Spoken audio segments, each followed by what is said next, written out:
차가운 밤 공기가 이서연의 18살 폐부 깊숙이 스며들었다. 방 창문 틈으로 새어 들어오는 바람 때문이 아니었다.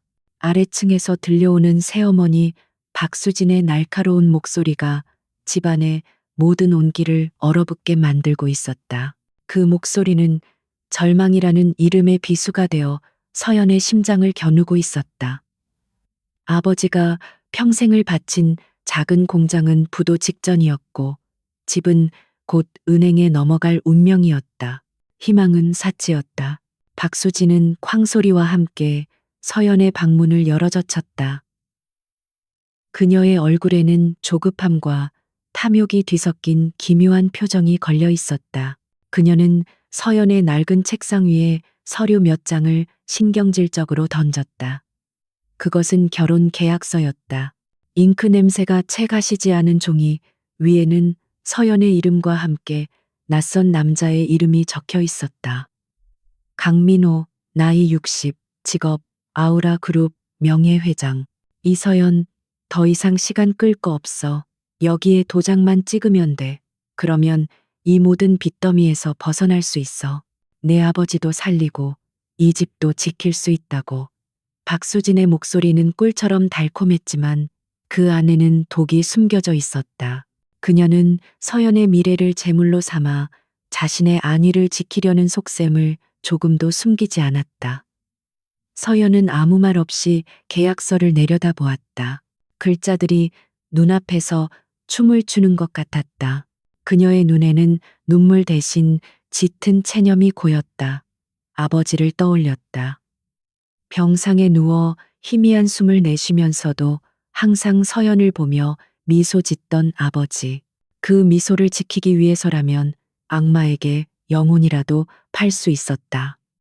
18 소녀에게 60 노인과의 결혼은 악마와의 거래와 다를 바 없었다. 서연은 떨리는 손으로 펜을 잡았다. 펜촉이 종이에 닿는 순간 그녀의 청춘이 종착역을 고하는 기적 소리처럼 들렸다. 며칠 후 서연은 약속된 장소로 향했다.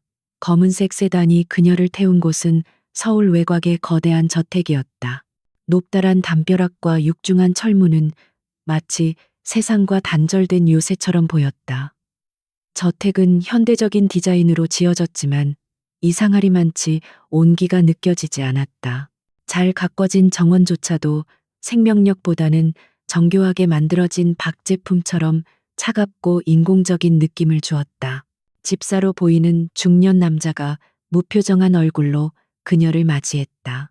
그의 안내를 따라 대리석이 깔린 복도를 걷는 동안 서연은 자신의 구두 소리가 거대한 공간 속에서 공허하게 울려 퍼지는 것을 들었다. 벽에 걸린 추상화들과 값비싸 보이는 조각상들은 그녀를 위압하며 마치 이곳의 격에 맞지 않는 이방인이라고 말하는 듯했다. 그녀는 숨을 죽인 채 집사의 뒤를 따랐다. 마침내 거대한 서재 문 앞에 멈춰 섰다. 집사는 짧게 고개를 숙인 뒤 문을 열어주었다. 안으로 들어서는 순간 서연은 묵직한 가죽 냄새와 오래된 종이 냄새를 맡을 수 있었다.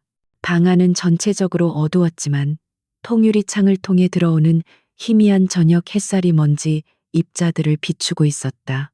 그리고 그 창을 등지고 거대한 안락 의자에 한 남자가 앉아 있었다. 그가 바로 강민호였다. 서연이 상상했던 것과 크게 다르지 않은 모습이었다. 희끗희끗한 머리카락, 깊게 팬 주름, 무릎 위에는 담요가 덮여 있었다. 언뜻 보기에는 여느 부유한 노인과 다를 바 없었다. 하지만 그가 천천히 고개를 들어 서연을 바라보는 순간 그녀는 온몸의 피가 차갑게 식는 것을 느꼈다. 그의 눈이었다. 노인의 것이라고는 믿을 수 없을 만큼 날카롭고 형형한 눈빛이었다. 그 눈빛은 마치 예리한 칼날처럼 서연의 속을 꿰뚫어 보는 듯했다. 그녀의 두려움, 체념, 그리고 마지막 남은 자존심까지도 전부 발가벗겨지는 기분이었다. 강민호는 아무 말 없이 한참 동안 그녀를 관찰했다. 그 침묵의 시간 동안 서연은 숨 쉬는 것조차 잊어버렸다. 마침내 그가 입을 열었다.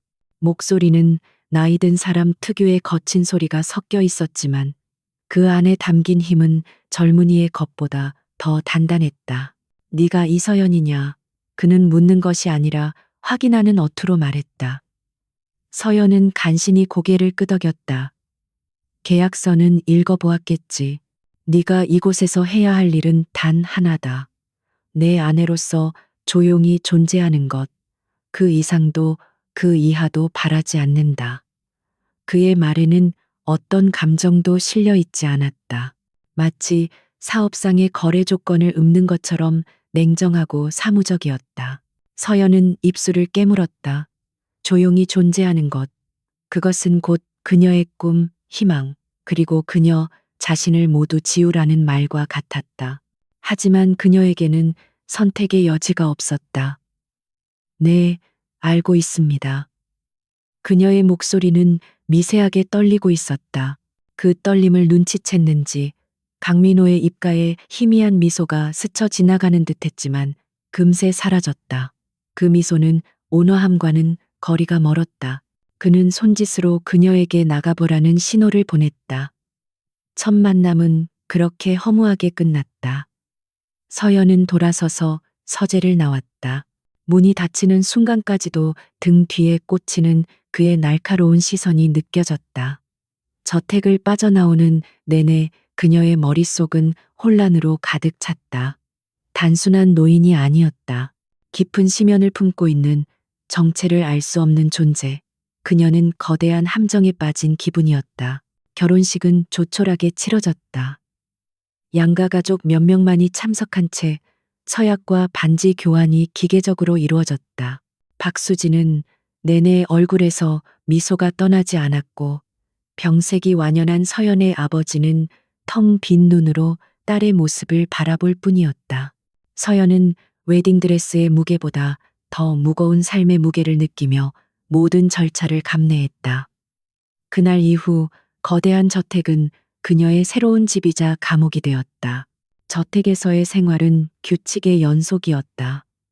아침 식사는 정확히 7시, 저녁 식사는 6시. 강민호와는 식사 시간을 제외하고는 거의 마주칠 일이 없었다.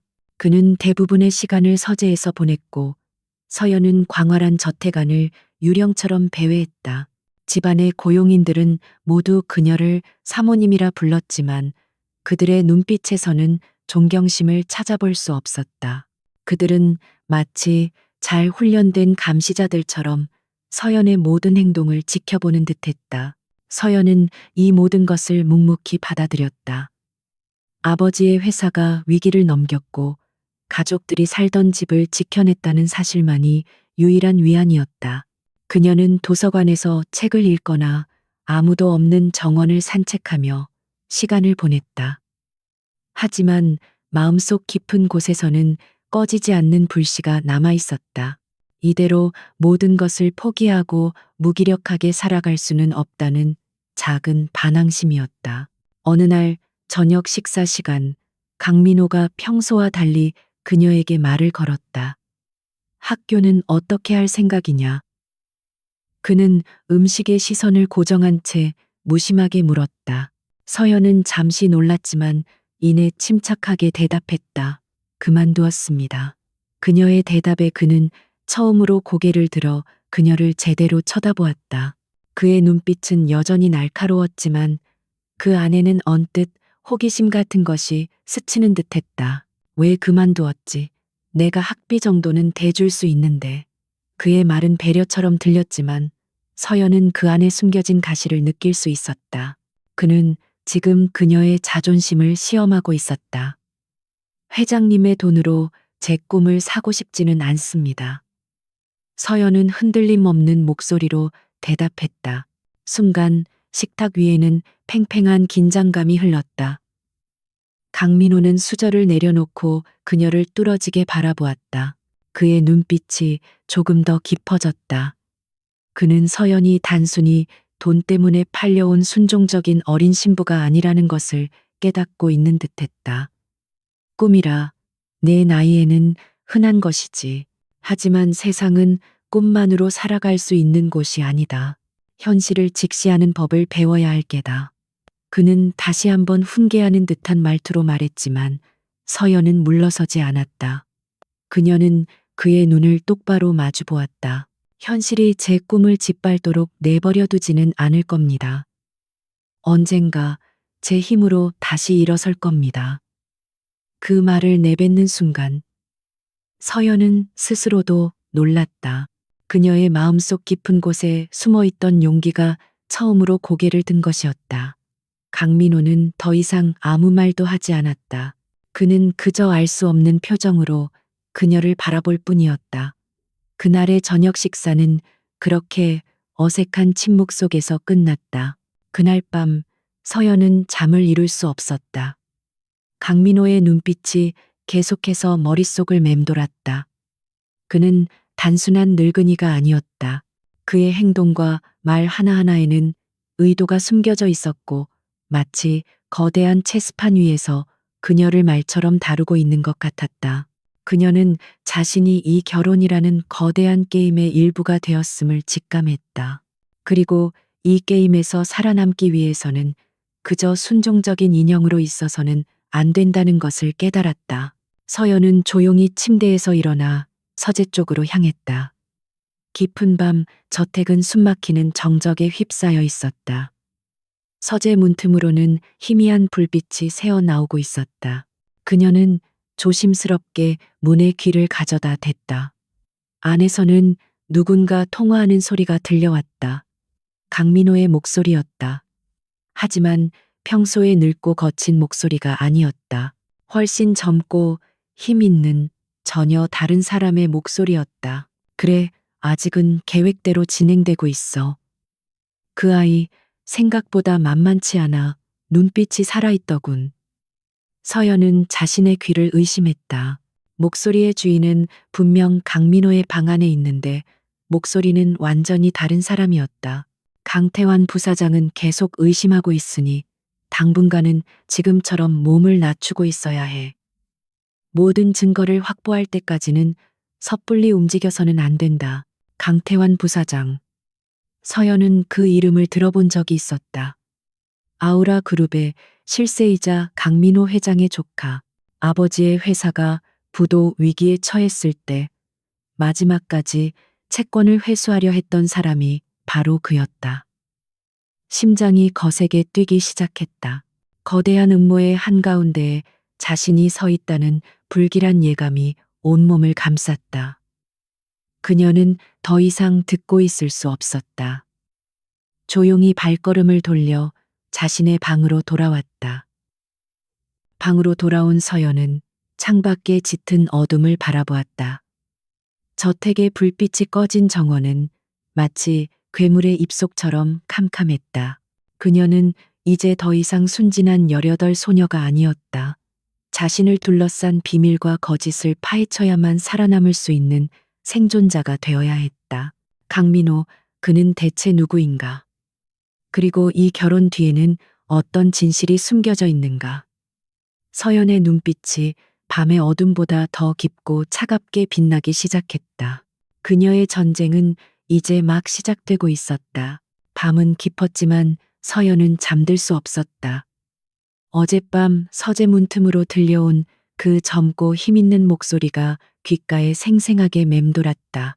강민호라는 늙고 병든 육체 안에 전혀 다른 인물이 숨쉬고 있다는 확신이 그녀의 모든 감각을 곤두서게 만들었다.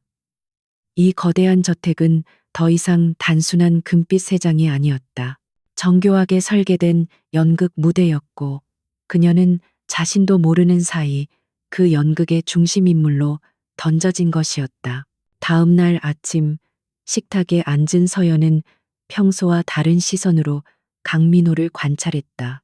그의 느릿느릿한 몸짓, 음식을 씹는 힘없는 턱의 움직임, 희미하게 떨리는 손끝까지 모든 것이 완벽한 노인의 모습이었지만 어제의 충격적인 발견 이후 그의 모든 행동은 치밀하게 계산된 연기처럼 보였다. 특히 그의 눈, 그 깊이를 알 수 없는 눈빛만큼은 나이로 위장할 수 없는 날카로운 지성을 담고 있었다. 오늘부터 네게 맡길 일이 하나 있다. 식사가 거의 끝나갈 무렵 강민호가 정적을 깨고 말했다. 서연은 긴장하며 그를 바라보았다. 저택 뒤편에 작은 온실이 있다.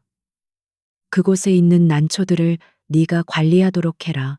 특히 가장 안쪽에 있는 하얀 난초는 내가 아끼는 것이니 각별히 신경 써야 할 것이다.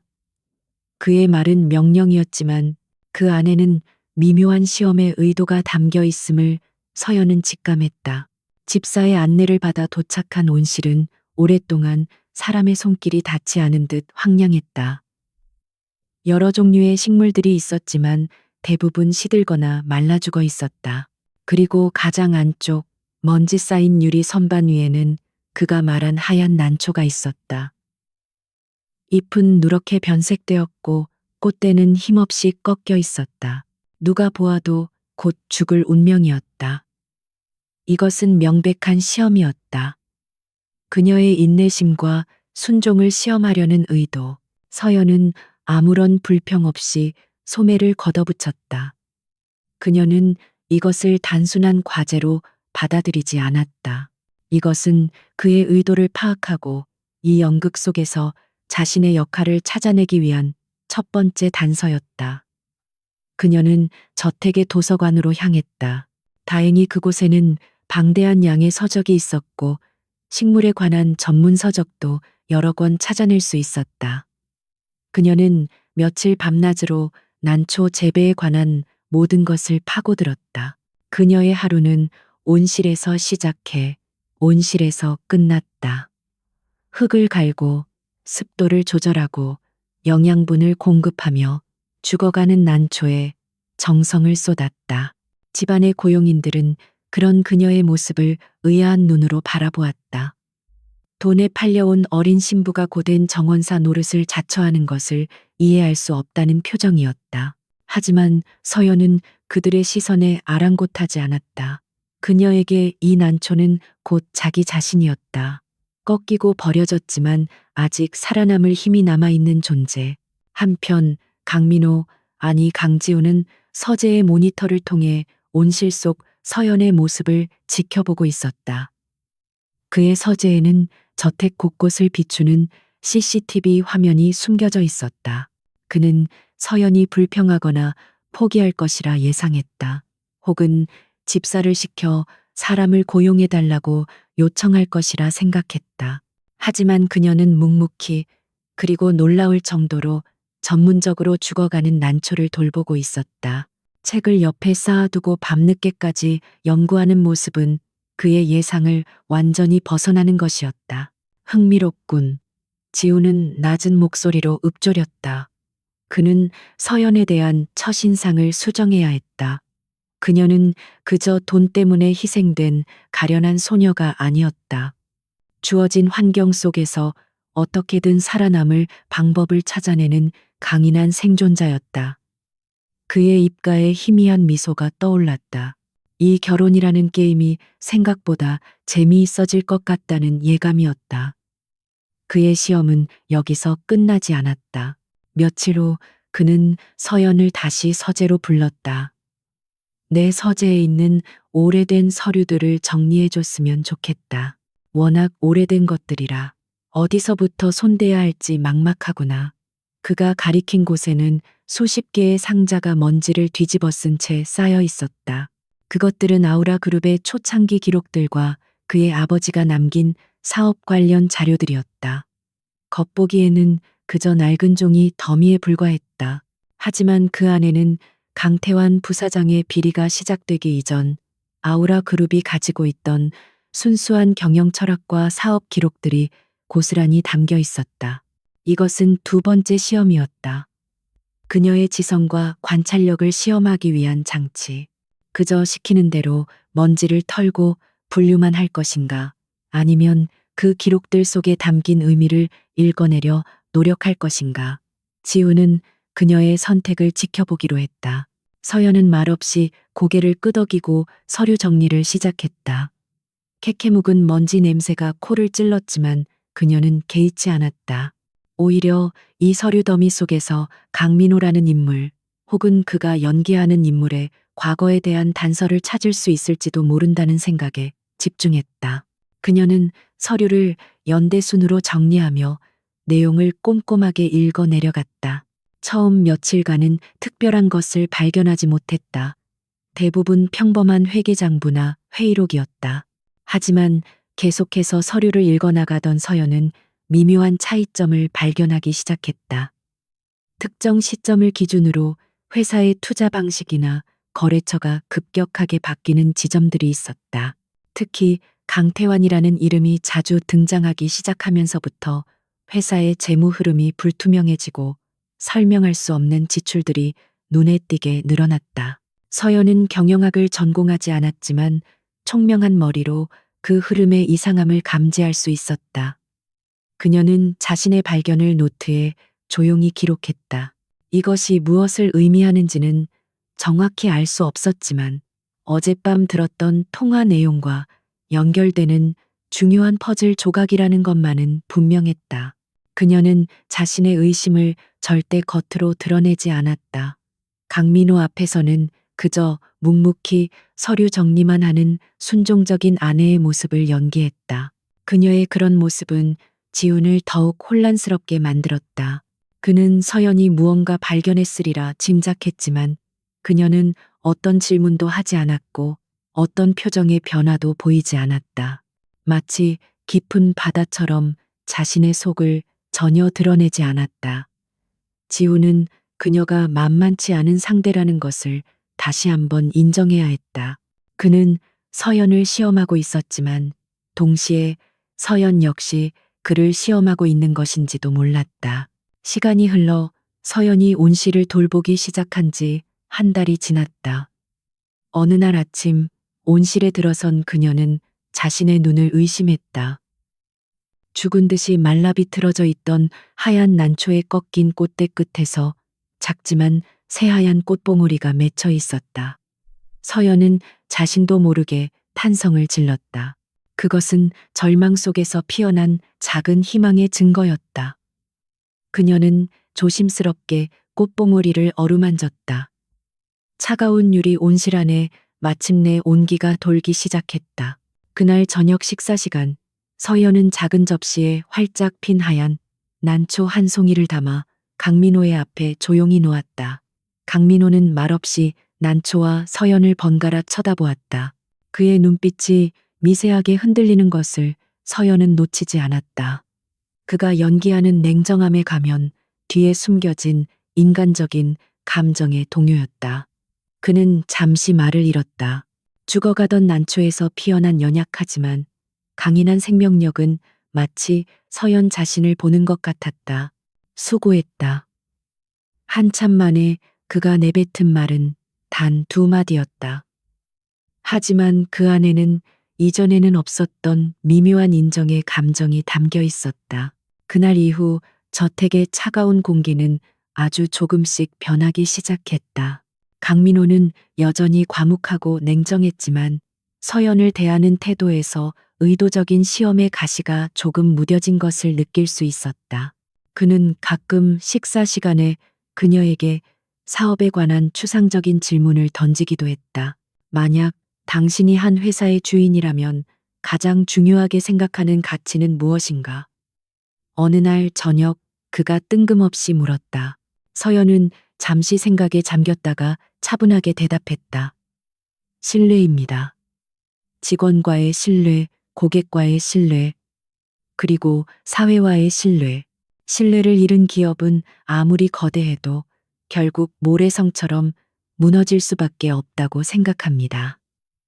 그녀의 대답은 서류 더미 속에서 발견한 강태환이 등장하기 이전 아우라 그룹의 경영 철학과 정확히 일치하는 것이었다. 그 말을 듣는 순간 강지호는 심장이 내려앉는 듯한 충격을 받았다. 그녀는 이미 알고 있었다. 그가 던진 시험의 의미를, 그리고 이 모든 상황의 본질을 꿰뚫어 보고 있었다. 그녀는 그저 살아남기 위해 버티는 것이 아니었다. 이 거대한 연극의 판도를 읽고 자신의 수를 두고 있었던 것이다.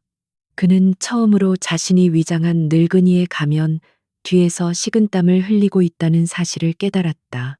이 어린 아내는 그가 상상했던 것 이상으로 위험하고 또 매력적인 존재였다. 하얀 난초가 다시 피어난 이후 저택의 공기는 미묘하게 달라졌다. 강민호의 시험은 계속되었지만 그 방식은 이전처럼 노골적이지 않았다. 그는 이제 서연의 인내심이나 순종이 아닌 그녀의 생각과 판단력을 떠보는 듯한 질문들을 던지기 시작했다. 마치 숙련된 장인이 원석의 가치를 가늠하듯 그는 여러 각도에서 그녀를 조심스럽게 두드려보고 있었다. 서연은 그 모든 의도를 꿰뚫어 보면서도 섣불리 자신의 패를 드러내지 않았다. 어느 맑은 오후 강민호는 서연을 자신의 서재로 불렀다. 지난번 서류 정리를 맡겼던 그곳이었지만 이번에 그가 가리킨 곳은 방의 한쪽 구석을 차지하고 있는 낡은 책장이었다. 그곳에는 수십 권의 앨범과 오래된 기념품 상자들이 먼지를 뒤집어 쓴 채 잠들어 있었다. 마치 시간의 흐름이 멈춘 섬과 같은 공간이었다. 이곳은 그의 개인적인 역사가 봉인된 장소처럼 보였다. 이곳도 정리가 필요하겠군. 너무 오랫동안 방치해뒀어. 그는 무심한 말투로 말했지만 서연은 그의 눈빛에서 스쳐 지나가는 복잡한 감정을 읽었다. 그것은 단순한 귀찮음이 아니었다. 과거를 마주하는 자의 회한과 경계심이 뒤섞인 그런 눈빛이었다. 앨범들은 먼지를 닦아 순서대로 정리하고 상자 안의 물건들은 목록을 만들어주게. 버릴 것은 내가 직접 보고 결정할 테니 함부로 손대지 말고. 이것 또한 시험의 연장선이라는 것을 서연은 알고 있었다. 이번 시험은 그의 가장 사적인 영역을 그녀에게 열어 보이는 형태를 취하고 있었다. 그녀가 그의 과거 속에서 무엇을 보고 어떻게 반응하는지를 살피려는 의도였다. 서연은 말없이 고개를 끄덕이고는 부드러운 헝겊과 소를 들고 책장으로 다가갔다. 묵직한 가죽 앨범을 한 권 한 권 꺼낼 때마다 오래된 시간의 냄새가 훅 끼쳐왔다. 앨범의 첫 장들은 흑백 사진들로 채워져 있었다. 지금의 강민호라고는 상상하기 어려운 젊고 활기 넘치는 시절의 모습들이 담겨 있었다. 그의 아버지이자 아우라 그룹의 창업주와 함께 찍은 사진, 대학 졸업식 사진, 그리고 젊은 시절의 아내와 함께한 다정한 모습까지. 서연은 사진들을 보며 그가 연기하는 강민호라는 인물의 삶의 궤적을 조용히 따라갔다. 그에게도 분명 따뜻하고 행복했던 시절이 있었을 것이다. 몇 권의 앨범을 더 넘기던 서연의 손길이 한 지점에서 멈췄다. 비교적 최근의 컬러 사진들이 담긴 앨범이었다. 그곳에는 10대 시절로 보이는 한 소년의 사진이 가득했다. 교복을 입고 환하게 웃는 모습, 운동장에서 트로피를 들고 있는 모습, 그리고 앳된 얼굴로 체스판을 노려보는 진지한 모습까지. 사진 속 소년의 눈빛은 유난히 총명하게 빛나고 있었다.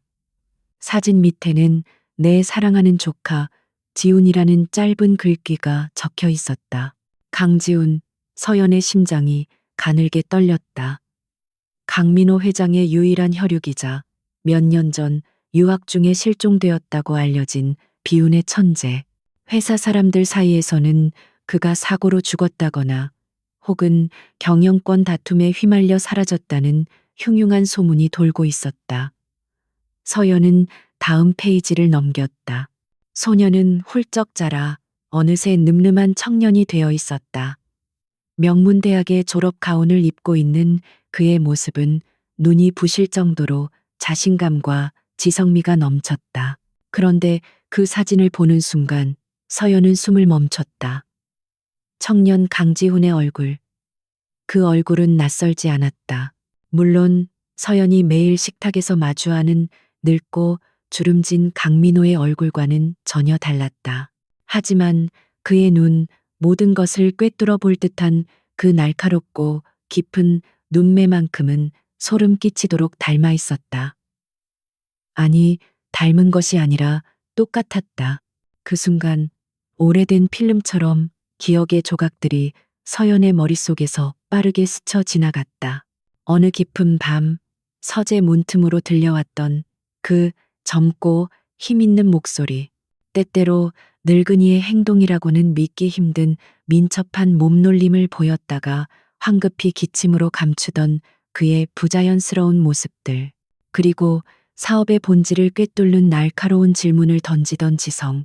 그 모든 퍼즐 조각들이 강지훈이라는 이름 앞에서 하나의 완벽한 그림으로 맞춰지고 있었다.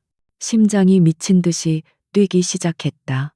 그렇다면 매일 그녀 앞에서 늙고 병든 노인 행세를 하는 저 남자는 대체 누구란 말인가? 그는 강민호가 아니었다. 그는 바로 이 사진 속의 청년, 죽었다고 알려진 강지훈이었던 것이다. 이 모든 것이 거대한 연극이었다. 늙은 회장으로 위장한 채 무언가 거대한 계획을 실행에 옮기고 있는 것이었다. 그리고 자신은 그 계획의 일부로 영문도 모른 채 이 무대 위로 끌려온 인질에 불과했다. 온몸에서 식은땀이 흘렀다. 진실의 무게는 너무나도 무거웠다. 그녀는 황급히 앨범을 덮었다. 하지만 이미 모든 것을 알아버린 그녀의 눈빛까지 감출 수는 없었다. 그녀는 애써 태연한 척하며 다른 상자들을 정리하기 시작했다. 하지만 손끝은 계속해서 떨려왔고 머릿속은 터질 듯이 복잡했다. 그는 왜 이런 위험한 연극을 하고 있는 것일까? 그리고 그가 말했던 강태환 부사장과는 어떤 관계일까? 그 순간 등 뒤에서 나지막한 목소리가 들려왔다. 정리는 잘 되어가나. 어느새 강민호, 아니 강지훈이 그녀의 뒤에 서 있었다. 서연은 심장이 멎는 듯한 충격을 느꼈지만 가까스로 평정을 되찾았다. 그녀는 천천히 뒤를 돌아보며 최대한 자연스러운 미소를 지어 보였다. 네, 회장님의 젊은 시절이 참 멋지시네요. 특히 조카분은 정말 총명해 보입니다. 안타까운 일이군요. 그녀는 일부러 조카라는 단어에 힘을 주며 그의 반응을 살폈다. 그의 눈동자가 찰나의 순간 아주 미세하게 흔들렸다. 그것은 훈련된 배우라도 감추기 힘든 본능적인 반응이었다. 그는 곧 평소의 무표정한 얼굴로 돌아왔지만 서연은 그 순간적인 동요를 놓치지 않았다.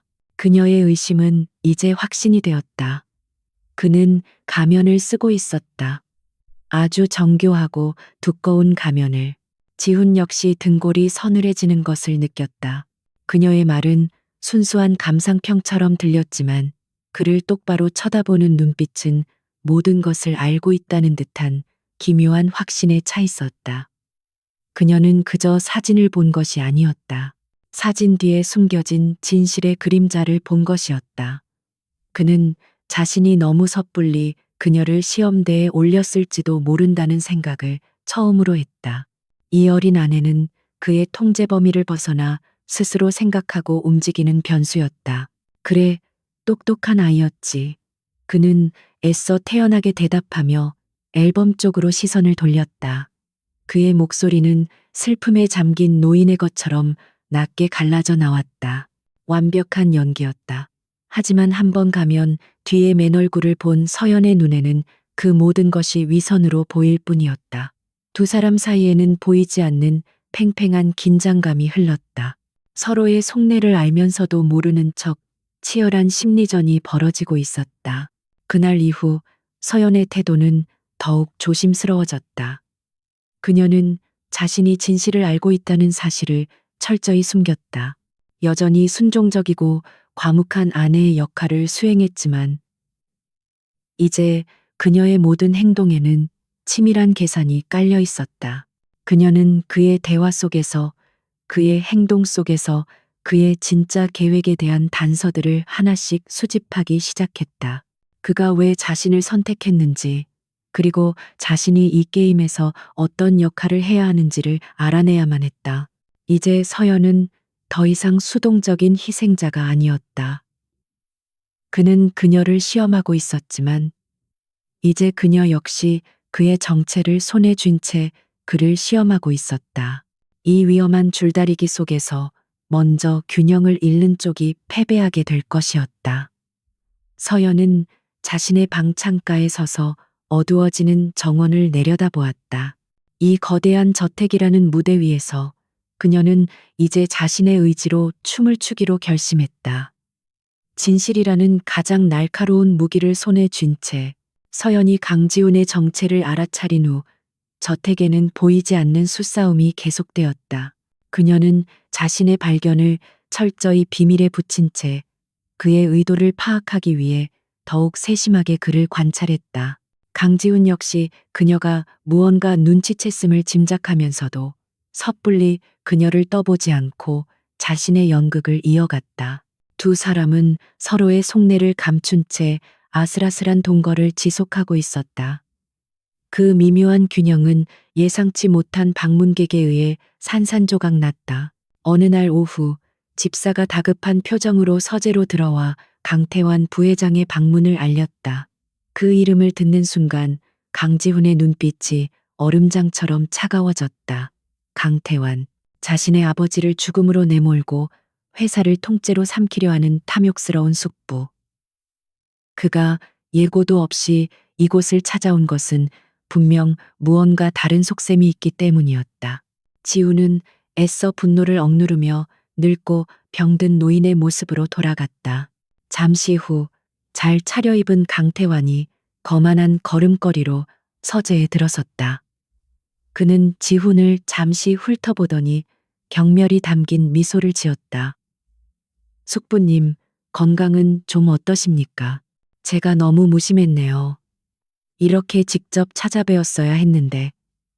그의 목소리는 꿀처럼 달콤했지만 그 안에는 상대를 얕보는 가시가 날카롭게 돋쳐 있었다. 그는 소파에 몸을 깊숙이 묻으며 마치 자신이 이 집의 주인인 것처럼 행동했다. 그의 시선은 곧 서재 한쪽에 조용히 서 있는 서연에게로 향했다. 그는 서연의 머리부터 발끝까지를 노골적으로 훑어보았다. 마치 시장에서 물건값을 매기는 듯한 무례한 시선이었다. 이 아이가 숙부님의 새로운 장난감이신가요? 생각보다 어리고 촌스럽군요. 이런 아이 하나를 얻기 위해 그 큰 돈을 쓰시다니 숙부님의 취향도 참 독특하십니다. 그의 말은 서연의 존재 자체를 모욕하는 것이었다. 서연은 얼굴이 화끈거리는 것을 느꼈지만 지지 않고 그의 눈을 똑바로 마주 보았다. 그녀는 이제 더 이상 돈에 팔려온 무력한 소녀가 아니었다. 이 저택에 숨겨진 비밀의 한 축을 알고 있는 플레이어였다. 처음 뵙겠습니다, 부회장님. 이서연이라고 합니다. 그녀는 조금의 흔들림도 없는 목소리로 자신을 소개했다. 그녀의 당당한 태도에 강태환의 눈썹이 살짝 치켜 올라갔다. 강태환은 자리에서 일어나 서연에게 천천히 다가갔다. 그는 그녀의 바로 앞에서 멈춰서서 위협적인 기세로 그녀를 내려다보았다. 내 눈빛이 마음에 들지 않는구나. 분수를 모르는 눈빛이야. 너는 그저 이 집의 장식품일 뿐이라는 걸 명심해야 할 거다. 내 허락 없이는 숨 쉬는 것조차 조심해야 할 처지라는 걸 잊지 마라. 그의 목소리는 뱀처럼 차갑고 끈적끈적하게 그녀를 휘감았다. 그 순간이었다. 지나치구나, 태환아. 안락의자에 죽은 듯이 앉아있던 강민호, 즉 강지훈의 입에서 나지막하지만 강철 같은 목소리가 흘러나왔다. 강태환은 깜짝 놀라 그를 돌아보았다. 평소에는 말 한마디 제대로 못하고 기침만 해대던 늙은이가 아니었다. 그의 눈빛은 분노로 이글거리고 있었고 그 기세는 방 안의 공기를 얼어붙게 할 만큼 서슬퍼런 것이었다. 지훈은 천천히 몸을 일으켰다. 그의 움직임은 여전히 노인처럼 부자연스러웠지만 그에게서 뿜어져 나오는 위압감은 젊은 시절의 강태환조차 압도할 정도였다. 이 아이는 내 아내다. 네가 함부로 장난감 취급을 하거나 겁박할 수 있는 사람이 아니란 말이다. 아우라 그룹의 부회장이라는 자가 기본적인 예의조차 배우지 못했는가. 그의 질책은 조용했지만 그 안에 담긴 무게는 천둥과 같았다. 강태환은 당황한 기색을 감추지 못했다. 그는 자신의 귀를 의심했다. 다 죽어가던 늙은이가 자신에게 감히 호통을 치고 있었다. 게다가 저 어린 계집아이 하나를 감싸 돌다니.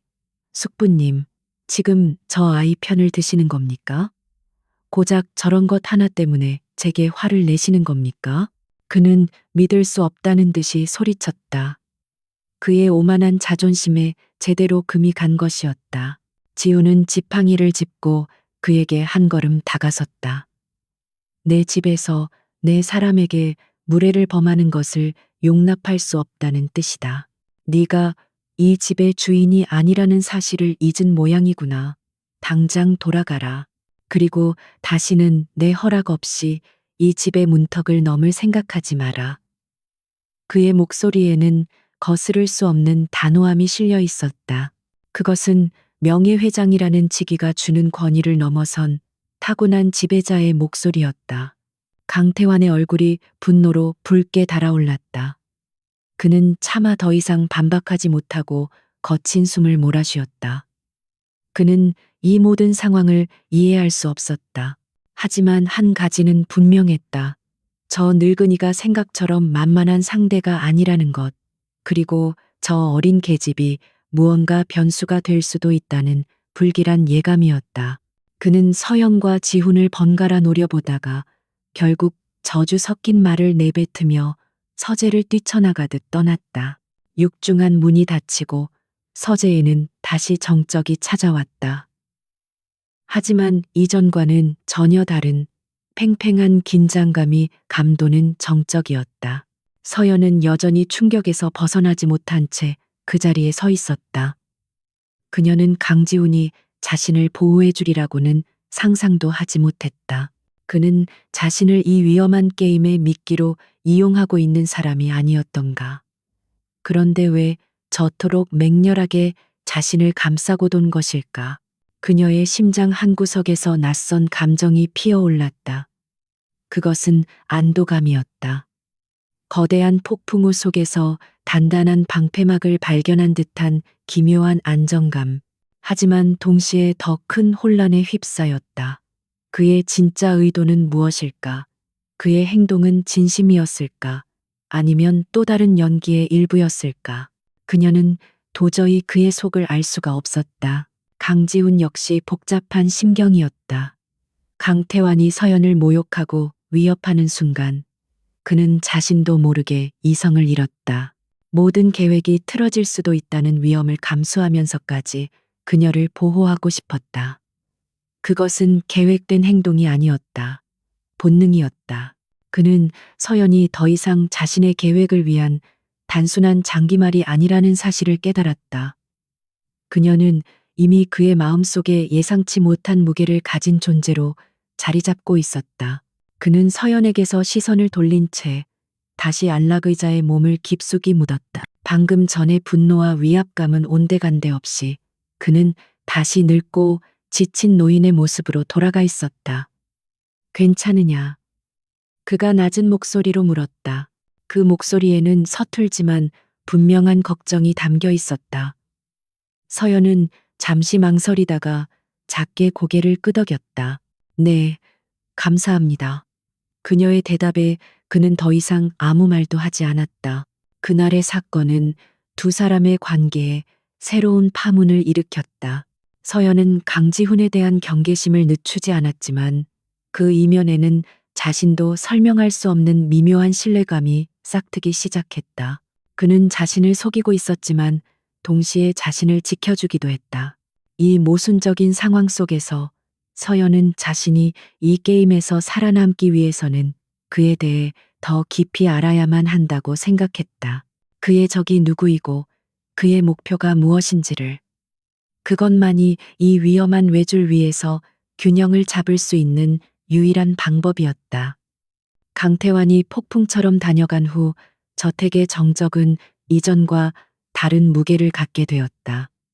그것은 더 이상 단순한 고립이 아닌 폭풍전야의 팽팽한 긴장감이었다.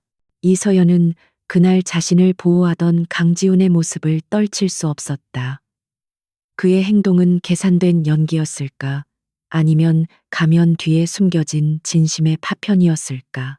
하지만 한 가지는 분명했다. 그 역시 강태환이라는 거대한 적과 싸우고 있다는 것. 서연은 더 이상 운명에 순응하는 연약한 제물로 남을 수 없다고 결심했다.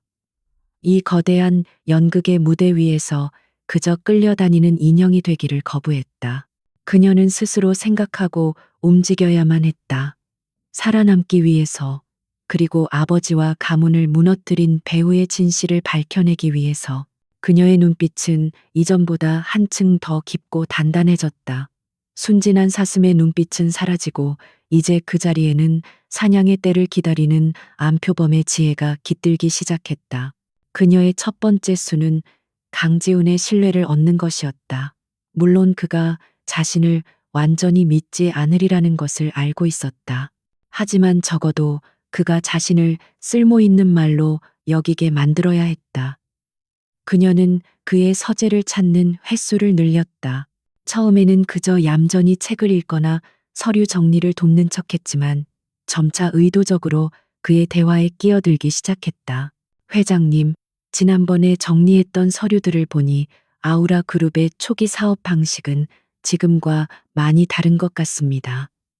그녀는 어느 날 오후 그가 신문을 읽고 있는 틈을 타 조심스럽게 말을 걸었다.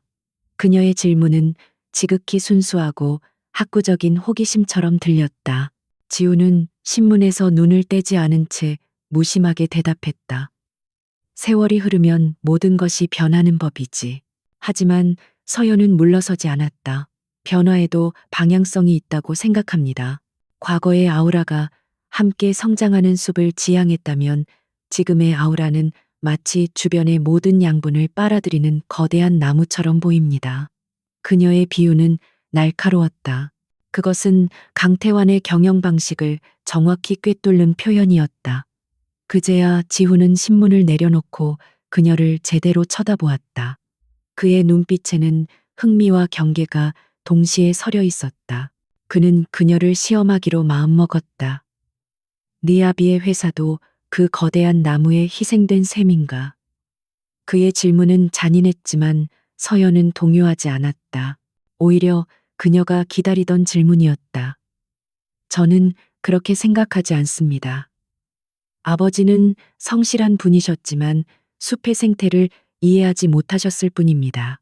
누군가 아버지에게 독이 든 열매를 주며 달콤한 과일이라고 속였을 테지요. 저는 그 열매를 건넨 손을 찾고 싶습니다. 그녀의 대답은 지훈의 허를 찔렀다. 그녀는 감정에 호소하며 동정을 구하지 않았다. 대신 냉철한 이성으로 사건의 본질을 파고들고 있었다. 그녀는 아버지를 무너뜨린 구조적인 문제와 그 배우를 정확히 인지하고 있었다.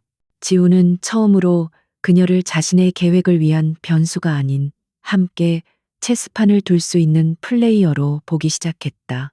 하지만 그는 여전히 자신의 속내를 드러내지 않았다. 그는 서연의 지적 호기심을 풀어준다는 명목 아래 그녀에게 더 많은 자료에 접근할 수 있는 권한을 주었다. 물론 그 자료들은 대부분 이미 공개되었거나 그다지 중요하지 않은 것들이었다. 하지만 그 안에는 그가 의도적으로 흘려놓은 몇 개의 빵 부스러기가 숨겨져 있었다. 그는 서연이 그 미끼를 발견하고 그것을 따라 어떤 경로로 움직이는지를 지켜보기로 했다. 이것은 그녀의 분석력과 정보 처리 능력을 시험하기 위한 새로운 단계의 시험이었다. 서연은 밤낮을 가리지 않고 자료에 매달렸다. 그녀는 강지훈이 자신을 시험하고 있다는 것을 알았지만 기꺼이 그 시험에 응했다. 그가 던져주는 정보들은 비록 조각나 있었지만 그녀가 가지고 있던 의문점들을 맞춰나갈 중요한 퍼즐 조각들이었기 때문이다. 그녀는 저택의 도서관에 있는 컴퓨터를 이용해 자료들을 분석하고 외부 정보들과 교차 검증하기 시작했다. 며칠간의 고된 작업 끝에 그녀는 마침내 그가 숨겨둔 첫 번째 빵 부스러기를 발견했다. 그것은 십수년 전 아우라 그룹이 투자했던 수많은 자회사 목록이었다. 대부분은 평범한 회사들이었지만 그중 유독 눈에 띄는 이름이 하나 있었다. 블루 파이낸스. 서류상으로는 이미 파산하여 사라진 작은 대부업체에 불과했다. 하지만 서연은 그 이름을 기억하고 있었다. 아버지의 회사가 마지막으로 손을 벌렸다가 치명타를 입었던 곳이 바로 그곳이었다. 심장이 차갑게 가라앉았다. 아우라 그룹과 아버지의 파산이 연결되는 첫 번째 골이었다. 그녀는 떨리는 손으로 블루 파이낸스의 과거 기록을 더 깊이 파고들었다. 그러자 믿을 수 없는 사실들이 드러나기 시작했다. 블루 파이낸스는 서류상으로만 파산했을 뿐 실체는 여러 개의 유령 회사로 쪼개져 여전히 암암리에 운영되고 있었다. 그리고 그 유령 회사들의 자금 흐름을 추적하자 그 끝에는 강태환 부회장의 최측근인 한 임원의 이름이 나타났다. 모든 것이 연결되었다. 강태환은 처음부터 아버지의 회사를 노리고 의도적으로 접근했던 것이다. 그는 유령 회사를 통해 아버지를 빚의 수렁으로 밀어넣었고 마지막 순간에 아우라 그룹의 이름으로 채권을 회수하며 회사를 헐값에 집어삼키려 했던 것이다. 서연은 분노로 온몸이 떨리는 것을 느꼈다. 하지만 그녀는 소리내어 울지 않았다. 눈물은 아무것도 해결해주지 못한다는 것을 이미 알고 있었다. 대신 그녀의 분노는 차가운 결의로 굳어졌다. 그녀는 자신의 발견을 강지훈에게 보고하지 않았다. 이것은 이제 그만의 전쟁이 아니었다. 그녀 자신의 전쟁이기도 했다. 그녀는 그가 던져준 미끼를 문 것이 아니었다. 스스로의 힘으로 사냥감의 흔적을 찾아낸 것이었다. 이제 그녀에게는 자신만의 무기가 필요했다. 그녀는 밤늦게까지 컴퓨터 앞에 앉아 강태환과 그의 주변 인물들에 대한 모든 것을 샅샅이 훑기 시작했다. 그의 학력, 경력, 재산 형성 과정, 심지어 사소한 습관까지. 한편 서재에서 CCTV 화면을 통해 그녀를 지켜보던 강지훈은 경탄을 금치 못했다. 그녀는 그가 예상했던 것보다 훨씬 더 빠르고 정확하게 핵심에 접근했다. 그녀가 블루 파이낸스의 이름을 발견하고 유령 회사의 흔적을 추적하는 과정을 보며 그는 전율을 느꼈다. 그녀는 마치 숙련된 분석가처럼 정보의 바다를 항해하고 있었다. 그는 자신이 던진 빵 부스러기가 필요 없을 정도였다는 사실을 깨달았다. 그는 문득 서연을 처음 만났던 날을 떠올렸다. 두려움과 체념에 가득 차 있었지만 결코 꺾이지 않았던 그 눈빛, 죽어가던 하얀 난초를 끈질기게 살려냈던 그 강인함, 강태환의 위협 앞에서도 당당함을 잃지 않았던 그 용기. 그는 자신이 단순히 쓸모있는 장기말을 얻은 것이 아니라는 것을 인정해야만 했다. 그는 자신과 같은 종류의 상처와 분노를 품고 같은 적을 향해 칼을 갈고 있는 또 다른 전사를 발견한 것이었다. 순종적이었던 사냥감은 이제 조용히 발톱을 세우고 있었다. 그리고 그 발톱은 그가 생각했던 것보다 훨씬 더 날카로웠다. 서연의 조용한 반격이 시작되고 있을 무렵 아우라 그룹 창립 기념 자선 파티가 열린다는 소식이 저택에 전해졌다. 그것은 단순한 행사가 아니었다. 대한민국의 정재계 거물들이 모두 모이는 권력과 부가 한데 뒤섞여 그들만의 리그를 확인하는 자리였다. 서연은 자신과는 아무런 상관없는 일이라고 생각했다. 하지만 강태환은 그녀를 그 화려한 무대 한가운데로 끌어낼 작정이었다. 어느 날 오후 강태환의 비서로부터 전화가 걸려왔다. 전화의 내용은 정중했지만 그 안에는 거부할 수 없는 명령의 무게가 실려 있었다. 부회장님께서 사모님께서도 파티에 꼭 참석하시어 자리를 빛내주시길 바라십니다. 명예회장님의 얼굴이 되어주셔야지요. 명예회장의 얼굴, 그 말은 곧 늙고 병든 남편을 대신할 아름다운 장식품이 되라는 뜻이었다. 서연은 거절할 수 없다는 것을 알았다. 거절은 곧 의심을 사는 행위였기 때문이다. 며칠 뒤 최고급 드레스샵의 직원들이 저택을 방문했다. 강태환이 보낸 사람들이었다. 그들은 서연의 의사는 묻지도 않은 채 그녀에게 화려하기 그지없는 드레스를 입혔다. 짙은 와인색의 실크 드레스는 18 소녀가 입기에는 너무나 성숙하고 노골적이었다. 마치 그녀의 나이를 지우고 어린 아내라는 꼬리표를 더욱 선명하게 만들려는 의도가 엿보였다. 서연은 거울 앞에 선 자신의 모습을 낯설게 바라보았다. 파티 당일 저녁, 서연은 어색한 드레스를 입고 휠체어에 앉은 강민호의 뒤에 섰다. 지우는 아무 말 없이 그녀를 쳐다보았다. 그의 눈빛에는 복잡한 감정이 스쳐 지나갔다. 분노, 안타까움, 그리고 자신도 모를 어떤 감정. 그는 자신의 계획 때문에 그녀가 이런 모욕적인 상황에 내몰렸다는 사실에 죄책감을 느꼈다. 하지만 그는 지금 어떤 말도 해줄 수 없었다. 그저 무력한 노인을 연기할 뿐이었다. 파티가 열리는 호텔의 연회장은 그야말로 별들의 전쟁터였다. 눈부신 샹들리에 아래 사람들은 우아한 미소를 지으며 서로의 속내를 감춘 채 탐색전을 벌이고 있었다. 늙은 강민호와 젊고 아름다운 서연의 등장은 즉시 모든 사람의 이목을 집중시켰다. 수군거리는 소리, 노골적인 호기심과 경멸이 섞인 시선들이 비수처럼 날아와 그녀에게 밝혔다. 서연은 등골을 꼿꼿이 세우고 가면처럼 무표정한 얼굴로 그 모든 시선을 감내했다. 강태환은 마치 개선장군처럼 그들 앞에 나타났다.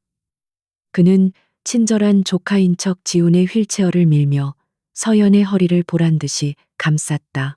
그의 행동은 보호를 가장한 소유욕의 과시였다. 여러분, 제 숙부님이신 강민호 명예회장님과 새로운 숙모님을 소개합니다. 오늘 파티의 가장 아름다운 분이시죠. 그의 말에 사람들은 박수를 쳤지만 그들의 눈빛은 서연을 더욱 값비싼 전리품처럼 바라볼 뿐이었다. 서연은 숨이 막힐 것 같았다. 이 위선과 가식으로 가득 찬 공간에서 벗어나고 싶었다. 하지만 그녀는 버텨야 했다. 이곳은 적의 심장부였고 분명 무언가 단서를 얻을 수 있을 터였다. 그녀는 강태환에게 끌려다니며 수많은 사람에게 기계적으로 인사를 건넸다. 모두가 그녀의 아름다움을 칭찬했지만 그 누구도 그녀를 인격체로 대하지 않았다. 그녀는 그저 강민호의 어린 아내일 뿐이었다. 그때였다. 파티의 시작을 알리며 연회장 중앙의 거대한 스크린의 영상이 재생되기 시작했다. 아우라 그룹의 과거와 현재, 그리고 미래의 비전을 담은 영상이었다. 창업주의 흑백 사진에서부터 시작된 영상은 빠르게 현재로 넘어왔다. 그리고 화면 가득 아우라 그룹의 현재를 이끄는 젊은 총수 강지훈 대표이사의 얼굴이 나타났다. 서연은 그 자리에 얼어붙고 말았다. 화면 속의 남자는 그녀가 앨범에서 보았던 그 청년이었다. 하지만 사진과는 비교할 수 없는 압도적인 존재감을 뿜어내고 있었다. 자신감 넘치는 미소, 냉철한 지성이 번뜩이는 눈빛, 화면을 뚫고 나올 듯한 카리스마까지. 그는 단순히 잘생긴 청년이 아니었다. 거대한 제국을 이끄는 젊은 황제였다. 서연은 자신도 모르게 옆에 앉은 늙은 남자를 쳐다보았다. 주름진 피부, 희끗한 머리카락, 병약한 모습. 하지만 그 눈만큼은 화면 속 남자와 소름 끼치도록 똑같았다. 모든 것을 꿰뚫어보는 그 깊고 날카로운 눈빛. 이제 의심의 여지는 없었다. 지금 자신의 옆에 앉아 늙은이 행세를 하는 이 남자가 바로 화면 속에서 세상을 호령하고 있는 저 남자라는 사실이 뇌리에 번개처럼 밝혔다. 머릿속이 하얗게 비는 듯한 충격이었다. 지적으로는 이미 알고 있었지만 이렇게 눈앞에서 그의 진짜 모습을 확인하는 것은 전혀 다른 차원의 충격이었다. 그녀의 미세한 떨림을 느꼈는지 강지우는 가볍게 헛기침을 하며 시선을 돌렸다. 그는 지금 그녀가 어떤 혼란을 겪고 있을지 짐작하고도 남았다. 자신의 정체가 탄로날 가장 위험한 순간이었지만 동시에 이 또한 그녀를 시험할 수 있는 절호의 기회이기도 했다. 그녀가 이 충격적인 진실 앞에서 어떻게 반응할 것인가. 그는 조용히 그녀의 다음 행동을 기다렸다. 영상이 끝나고 박수 소리가 터져 나왔지만 서연에게는 아무것도 들리지 않았다. 그때 강태환이 다가와 그녀의 어깨를 감싸며 비웃음 섞인 목소리로 속삭였다. 어때, 숙모님, 저게 바로 아우라 그룹의 진짜 힘이야. 당신 옆에 있는 늙은이가 아니라 바로 저 남자, 강지훈이지. 당신 같은 사람은 평생 말 한 번 섞어볼 수 없는 하늘 같은 존재라고. 그의 말은 비수처럼 날아와 그녀의 심장에 꽂혔다. 그 순간 서연의 머릿속을 스치는 것은 충격이나 두려움이 아니었다. 기묘한 아이러니와 함께 차가운 분노가 끌어올랐다. 강태환은 지금 눈앞에 있는 진실을 전혀 모른 채 허공에 대고 칼을 휘두르고 있었다. 서연은 천천히 고개를 들어 강태환을 바라보았다. 그녀의 눈에는 더 이상 두려움이나 순종의 빛이 없었다. 대신 그 자리에는 모든 것을 알고 있는 자의 차가운 연민과 조용한 결의가 서려 있었다. 그녀는 아무 말도 하지 않았다. 그저 그의 눈을 똑바로 깊게 응시할 뿐이었다. 그녀의 그 침묵과 알 수 없는 눈빛의 강태환은 순간적으로 말문이 막혔다. 그는 겁을 먹거나 주눅이 들 줄 알았던 어린 계집의 눈에서 감히 자신을 내려다보는 듯한 기묘한 감정을 읽고는 불쾌감의 인상을 찌푸렸다. 그는 무언가 잘못되고 있다는 것을 직감했지만 그 이유를 알 수는 없었다. 그들의 소리 없는 대치는 그렇게 끝났다. 파티가 끝나고 저택으로 돌아오는 차 안, 두 사람은 한마디도 하지 않았다. 공기는 그 어느 때보다 무겁고 팽팽했다. 서연은 창밖의 어둠을 바라보며 생각했다. 게임의 판이 바뀌었다. 그녀는 이제 단순한 장기말이 아니었다. 이 거대한 연극의 가장 중요한 비밀을 아는 유일한 관객이자 이제는 무대 위로 올라갈 준비를 해야 하는 또 다른 배우였다. 자선 파티가 끝난 후 저택의 공기는 살얼음판 위를 걷는 듯 위태로웠다. 이서연은 이제 진실을 알았고 강지우는 그녀가 안다는 사실을 알았다. 두 사람 사이의 대화는 줄었지만 눈빛이 마주칠 때마다 보이지 않는 불꽃이 튀었다. 그것은 더 이상 시험하는 자와 시험받는 자의 관계가 아니었다.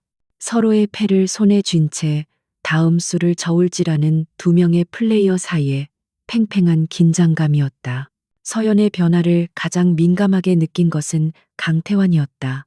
파티에서 보았던 그녀의 그 오묘한 눈빛, 자신을 꿰뚫어 보면서 동시에 연민하는 듯했던 그 기묘한 시선이 그의 뇌리에서 떠나지 않았다. 처음에는 그저 돈에 팔려온 어린 계집의 하룻밤치기 어린 반항이라고 생각했다. 하지만 시간이 지날수록 그 눈빛은 불길한 예감이 되어 그의 목을 조여왔다.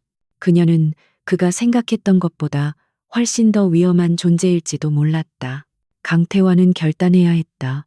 저 아이는 더 이상 아름다운 장식품이 아니었다. 자신의 계획에 예측 불가능한 변수가 되어버린 위험 요소였다. 그는 자신의 소나기에서 벗어나려는 새는 날개가 꺾일 때까지 길들여야 한다고 믿었다. 그는 비서에게 은밀한 지시를 내렸다. 사고는 우연을 가장해야 하며 절대 자신의 흔적을 남겨서는 안 되었다. 목표는 이서연. 그녀에게 공포를 각인시켜 다시는 주제 넘은 생각을 하지 못하도록 만드는 것이었다. 며칠 후 서연에게 병원에 입원 중인 아버지로부터 위독하다는 연락이 왔다. 사실 그것은 강태환이 파놓은 함정이었다. 그는 서연이 혼자 저택을 빠져나갈 명분을 만들어준 것이었다. 서연은 불안한 마음에 즉시 병원으로 가야겠다고 지훈에게 말했다. 지훈은 순간적으로 그녀의 눈빛에서 무언가 잘못되었음을 직감했다. 하지만 그녀가 아버지 일로 저토록 애타는 상황에서 외출을 막을 명분은 없었다. 기사를 붙여주마. 조심해서 다녀오너라. 그는 평소처럼 늙은 노인의 목소리로 말했지만 그의 눈빛은 그 어느 때보다 깊고 어두웠다. 그는 자신의 경호팀에게 비밀리에 연락해 서연의 차를 보이지 않게 뒤따르며 경호할 것을 지시했다. 불길한 예감이 그의 심장을 옥죄었다. 강태환이 움직이기 시작했다는 신호일지도 몰랐다.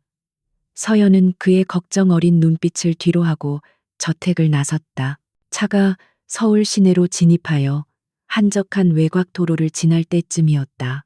반대편 차선에서 거대한 덤프트럭 한 대가 중앙선을 넘어 미친 듯이 그들의 차를 향해 돌진해오고 있었다.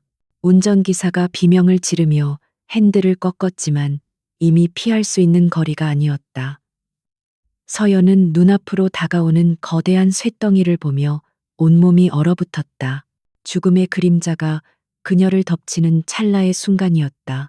그때 어디선가 나타났는지 검은색 세단 한 대가 총알 같은 속도로 그들 차의 옆면을 들이받았다. 쾅하는 굉음과 함께 서연이 탄 차는 트럭과의 충돌을 아슬아슬하게 피하며 갓길에 가드레일에 처박혔다. 충격으로 정신을 차리지 못하는 사이 누군가 부서진 차문을 거칠게 열어젖혔다. 서연아, 정신 차려. 그 목소리는 늙고 병든 강민호의 것이 아니었다. 화면 속에서 들었던 힘있고 절박한 강지훈의 목소리였다. 서연이 희미한 시선으로 고개를 들었을 때 그녀의 눈에 들어온 것은 주름진 노인의 얼굴이 아니었다. 분노와 걱정으로 일그러진 젊은 남자의 얼굴, 바로 강지훈의 맨 얼굴이었다. 그는 위장을 위한 특수분장도 하지 않은 자신의 진짜 모습으로 그녀 앞에 서 있었다. 그는 망설일 틈도 없이 그녀를 차에서 끌어내 품에 안았다. 바로 그 순간 뒤따라오던 덤프트럭이 방향을 잃고 그들이 타고 있던 차를 완전히 뭉개버렸다. 모든 것이 순식간에 일어났다. 지훈은 서연을 아는 채 안전한 곳으로 몸을 피했다. 주변은 아수라장이 되었고 곧 사이렌 소리가 멀리서 들려오기 시작했다. 그의 경호원들이 현장을 수습하는 사이 지훈은 서연을 자신의 차에 태우고 미친 듯이 그곳을 빠져나왔다. 차 안에는 무거운 침묵이 흘렀다.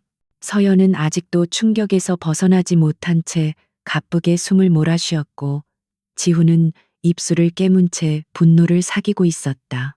그는 저택으로 돌아가지 않았다. 대신 서울 시내의 한적한 곳에 위치한 고급 오피스텔의 지하 주차장으로 차를 몰았다. 그곳은 그의 비밀 안가였다. 엘리베이터를 타고 펜트하우스로 올라가는 동안 두 사람 사이에는 아무런 대화도 없었다. 하지만 침묵 속에서 더 많은 이야기가 오가고 있었다. 서연은 떨리는 손으로 자신의 팔을 감쌌다. 그의 품에 안겼을 때 느껴졌던 단단한 근육과 거친 숨결, 그리고 그녀를 구하기 위해 모든 것을 내던졌던 그의 절박한 눈빛이 생생하게 떠올랐다. 마침내 펜트하우스의 문이 열렸다.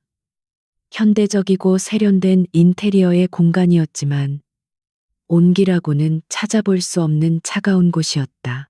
지훈은 그녀에게 따뜻한 차를 한 잔 건네고는 마침내 무거운 입을 열었다. 놀라게 해서 미안하다. 그의 목소리는 깊고 낮게 잠겨 있었다. 서연은 말없이 그를 쳐다보았다. 그의 얼굴에는 더 이상 늙은이의 가면이 없었다. 그저 상처 입은 맹수 같은 한 남자가 서 있을 뿐이었다. 당신 강지훈이군요. 서연의 목소리는 떨렸지만 그 안에는 흔들림 없는 확신이 담겨 있었다. 이제 와서 숨기는 것은 무의미했다. 지훈은 천천히 고개를 끄덕였다. 그것은 긴 연극의 막이 내리는 순간이었다. 그래, 내가 강지훈이다. 그는 더 이상 변명하거나 자신을 감추려 하지 않았다. 대신 그는 모든 것을 털어놓기 시작했다. 그는 아버지의 억울한 죽음과 숙부인 강태환이 회사를 차지하기 위해 저지른 온갖 비리들에 대해 이야기했다.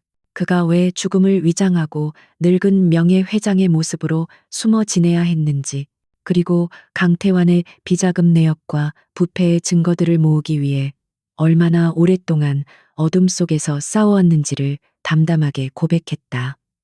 그의 이야기는 한편의 처절한 복수극이었다. 그럼 저는 왜 저를 선택한 거죠? 서연이 가장 궁금했던 질문이었다. 지훈은 잠시 망설이다가 그녀의 눈을 똑바로 바라보았다. 강태환이 가장 얕보고 가장 경계하지 않을 사람. 그러면서도 그의 감시망 안에서 내 눈과 귀가 되어줄 사람이 필요했다. 너의 아버지가 그의 덫에 걸려들었고 그로 인해 너는 완벽한 조건의 후보자가 되었지. 처음에는 그랬다. 그의 대답은 잔인할 정도로 솔직했다. 서연의 가슴에 날카로운 통증이 스쳤다. 역시 그녀는 처음부터 그저 이용하기 좋은 장기말에 불과했던 것이다. 눈물이 핑 돌았지만 그녀는 애써 참아냈다. 그럼 이제는요? 그녀는 다시 물었다. 이제는 무엇이 달라졌느냐는 그의 진심을 확인하고 싶은 마지막 질문이었다. 지훈은 그녀에게 한 걸음 다가섰다. 그의 눈빛은 그 어느 때보다 진지했다. 이제는 다르다. 너는 내 예상을 뛰어넘었어. 죽은 난초를 살려냈고 서류 더미 속에서 진실의 조각을 찾아냈지. 그리고 오늘 넌 내 계획을 위해서가 아니라 너 자신을 위해 살아남아야 할 이유가 생겼다. 강태환은 널 위협으로 인식했어. 이제 너와 나는 같은 배를 탄 운명이다. 그는 손을 내밀지 않았다. 그저 동등한 눈높이에서 그녀를 바라볼 뿐이었다. 나와 손을 잡지 않겠나? 이건 더 이상 나만의 복수가 아니야. 내 아버지의 명예를 되찾고 너의 인생을 짓밟은 자에게 대가를 치르게 할 우리 공동의 전쟁이다. 그것은 사랑의 고백도 용서를 구하는 애원도 아니었다. 같은 적을 둔 두 명의 전사가 맺는 피의 맹세와도 같은 제안이었다. 서연은 한참 동안 그를 바라보았다. 배신감과 분노, 그리고 자신을 구해준 그에 대한 혼란스러운 감정이 뒤섞여 폭풍처럼 휘몰아쳤다. 하지만 그녀는 알았다. 이것이 유일한 길이라는 것을. 혼자서는 결코 거대한 성벽을 넘을 수 없다는 것을. 그녀는 천천히 고개를 끄덕였다. 좋아요. 당신과 손을 잡겠어요. 하지만 조건이 있어요. 그녀의 눈빛이 차갑게 빛났다. 나는 더 이상 당신의 장기말이 아니에요. 이 전쟁의 동등한 파트너로서 싸울 겁니다. 강지훈의 비밀 안가는 두 사람의 전쟁 지휘 본부가 되었다. 세상은 강민호 명예회장이 건강상의 이유로 잠시 요양에 들어갔다고 알고 있었지만 그 시간 동안 가면을 벗은 강지훈과 이서연은 최후의 결전을 준비하고 있었다. 그들은 더 이상 서로를 속이거나 시험하지 않았다. 공동의 목표를 가진 동지로서 서로의 가장 날카로운 무기가 되어주고 있었다. 지훈은 지난 몇 년간 어둠 속에서 수집한 방대한 자료들을 서연 앞에 펼쳐놓았다. 그것은 강태환이 아우라 그룹을 좀먹어온 증거들의 산이었다. 차명 계좌를 통한 비자금 조성 내역, 내부 정보를 이용한 주가 조작 정황, 경쟁사를 불법적으로 무너뜨린 기록들까지. 하지만 결정적인 한 방이 부족했다. 강태환은 교활한 뱀처럼 자신의 꼬리는 항상 잘라내고 도망쳤기에 법의 심판대에 세울 명백한 증거를 잡기가 어려웠다. 바로 그 지점에서 서연의 역할이 빛을 발했다. 그녀가 추적해온 블루 파이낸스와 같은 유령 회사들은 강태환의 비자금이 세탁되는 경로이자 그의 탐욕에 희생된 피해자들이 흘린 피눈물이 모이는 저수지였다. 지훈의 자료가 기업 범죄의 증거였다면 서연의 자료는 그 범죄가 어떻게 평범한 사람들의 삶을 파괴했는지를 보여주는 인간적인 증거였다. 두 개의 증거가 합쳐졌을 때 비로소 강태환의 범죄는 입체적인 실체를 갖게 되었다. 연례 주주총회. 그날이 결전의 날이 될 겁니다. 며칠 밤을 새워 모든 자료를 검토한 서연이 먼저 입을 열었다. 그녀의 눈은 피로로 붉게 충혈되어 있었지만 그 안에는 강철 같은 의지가 서려 있었다. 강태환은 분명 주주총회에서 자신의 영향력을 과시하며 차기 회장직을 굳히려 할 겁니다. 모든 주주와 언론이 모인 그 자리에서 그의 가장 화려한 순간의 가면을 벗겨야 해요. 지훈은 그녀의 계획에 동의했다. 그것은 그가 오랫동안 그려왔던 그림이기도 했다. 하지만 한 가지가 마음에 걸렸다. 그 무대의 중심에 너를 세우는 것은 너무 위험해. 강태환이 어떤 미친 짓을 할지 몰라. 그의 목소리에는 진심 어린 걱정이 묻어났다. 하지만 서연은 고개를 저었다. 그녀의 눈빛은 흔들림이 없었다. 이 전쟁은 당신만의 것이 아니라고 말했어요. 저 역시 제 아버지와 가족의 명예를 걸고 싸우는 거예요. 그리고 가장 효과적인 공격은 그가 가장 무시하고 얕잡아 보는 사람에게서 시작되어야 하죠. 그녀의 말은 논리적이었고 그 안에 담긴 용기는 지훈조차 감탄하게 만들었다. 그는 더 이상 그녀를 말리지 않았다. 대신 그는 그녀를 보호하고 그녀의 공격이 성공할 수 있도록 모든 판을 짜기 시작했다. 결전의 날이 밝았다. 아우라 그룹 본사의 대회의장은 대한민국 경제를 움직이는 거물들로 가득 차 있었다. 그들의 얼굴에는 기대와 탐욕, 그리고 냉정한 계산이 뒤섞여 있었다. 단상에 선 강태환은 자신감에 넘쳤다. 그는 지난 몇 년간 자신이 이룬 성과를 과시하며 아우라 그룹의 새로운 비전을 제시했다. 그의 연설은 막힘이 없었고 주주들의 마음을 사로잡기에 충분히 매력적이었다. 모든 것이 그의 시나리오대로 흘러가고 있었다. 존경하는 주주 여러분, 저 강태환 아우라 그룹을 세계 초일류 기업으로 이끌 것을 이 자리에서 엄숙히 약속드립니다. 그의 선언의 장내에서는 우레와 같은 박수가 터져 나왔다. 강태환은 만족스러운 미소를 지으며 그 순간을 만끽했다. 그의 오랜 야망이 마침내 정점을 찍으려는 찰나였다. 바로 그때 회의장의 육중한 문이 소리 없이 열렸다. 모든 사람의 시선이 문 쪽으로 쏠렸다. 그곳에는 짙은 남색 정장을 단정하게 차려입은 이서연이 서 있었다. 그녀의 등장은 그 자체로 충격이었다. 명예회장의 어린 아내, 세간의 가십거리로나 오르내리던 그녀가 감히 이 신성한 주주총회장의 모습을 드러낸 것이었다.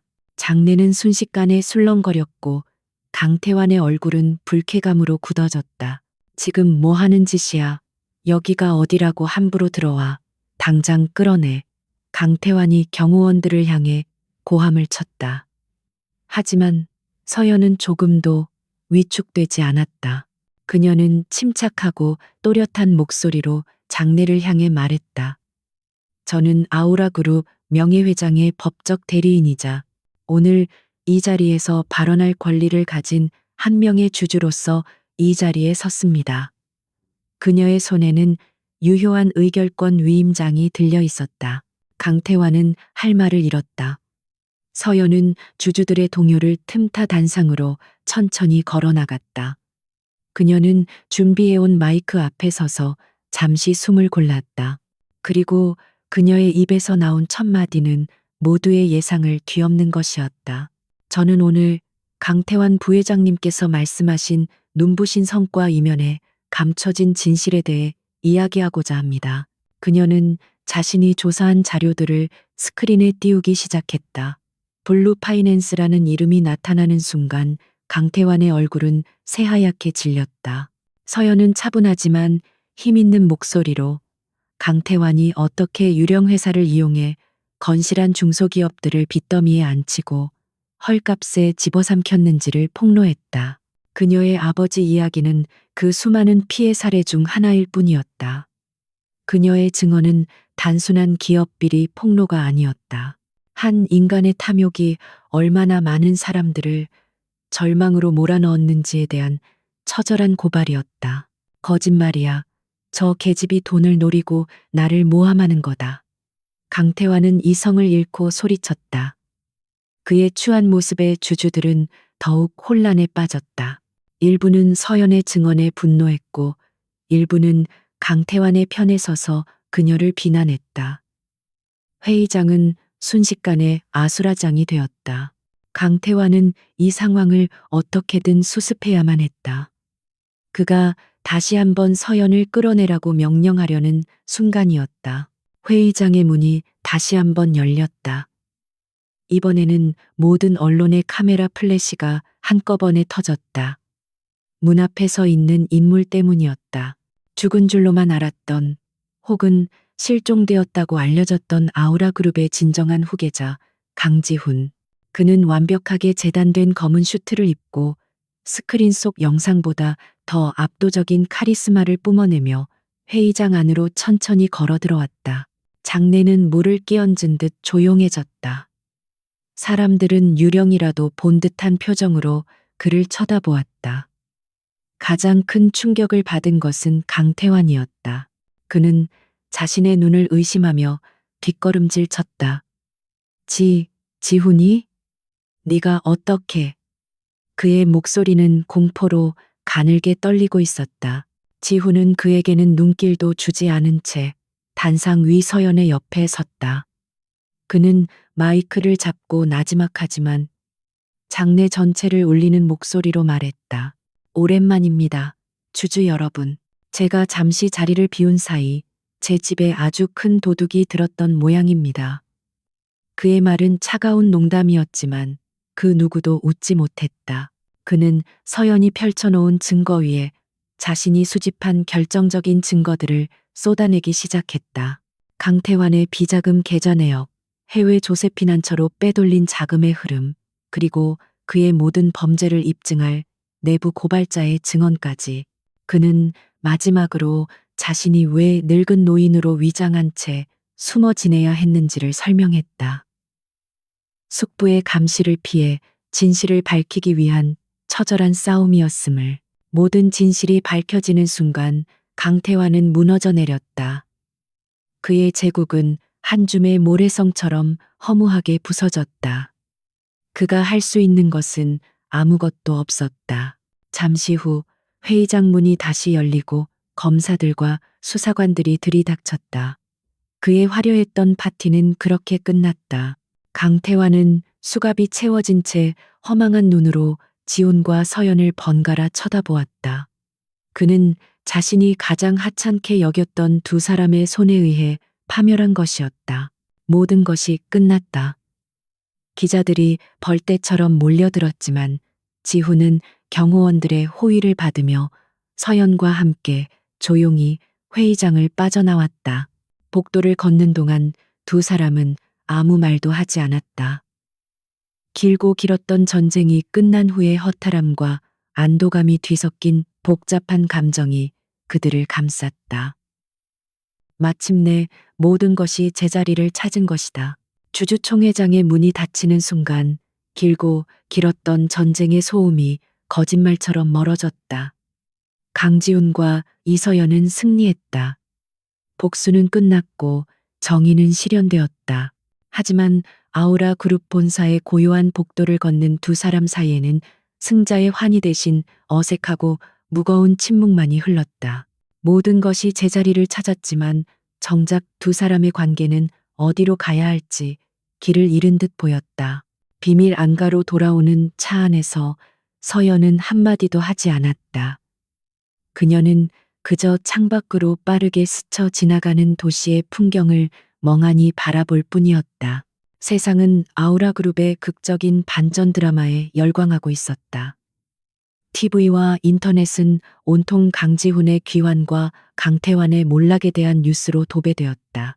하지만 서연에게 그 모든 것은 다른 세상의 이야기처럼 느껴졌다. 안가에 도착하자마자 지우는 굳게 닫혀있던 입을 열었다. 수고했다.